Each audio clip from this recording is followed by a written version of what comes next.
हम दो ही बहनें थी और मेरी बड़ी बहन पायल की शादी के वक्त मैं सिर्फ 16 साल की थी। हम दोनों बहनों के उम्र में बहुत ज्यादा फर्क था, लेकिन दीदी मेरी इकलौती बहन थी। शादी के वक्त मेरा रो रो कर बहुत बुरा हाल था।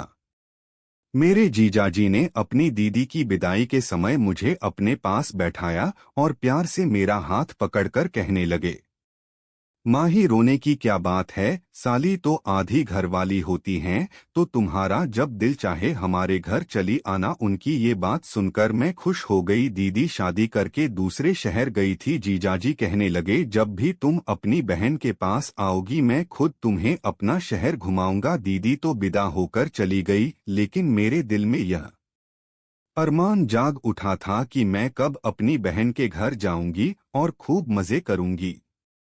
दीदी की शादी को 1 साल गुजर गया, लेकिन मैं उनके शहर नहीं जा सकी। पूरे 1 साल बाद दीदी ने हमारे घर का चक्कर लगाया था और राजीव जीजा भी उनके साथ ही आए थे। वह बहुत ही अच्छे और प्यार से बात करने वाले थे। जितना दिन वह हमारे घर रहे, हर वक्त मेरे आगे पीछे रहते और मेरा बहुत ख्याल रखते। वह मेरे लिए बहुत सारे गिफ्ट भी लाए थे। मेरा कोई भाई नहीं था, इसलिए मुझे उनसे लगाव हो गया था। एक हफ्ता हमारे साथ गुजार कर दीदी वापस अपने ससुराल लौट गई। 2 महीने बाद फिर दीदी का फोन आया। उन्होंने बताया कि वह प्रेग्नेंट हो गई है और यह खबर सुनकर मैं और मम्मी पापा बहुत खुश हुए।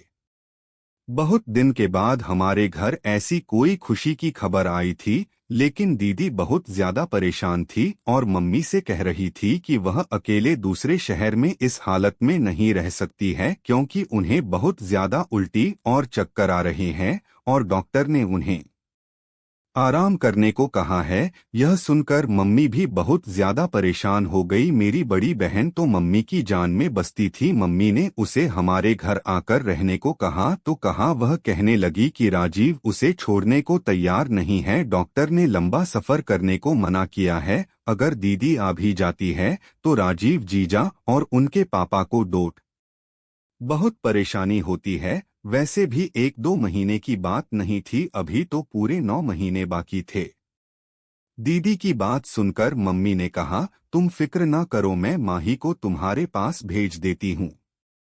बहन के आने से तुम्हारा दिल भी बहल जाएगा और यह तुम्हारे घर के कामकाज भी कर दिया करेगी।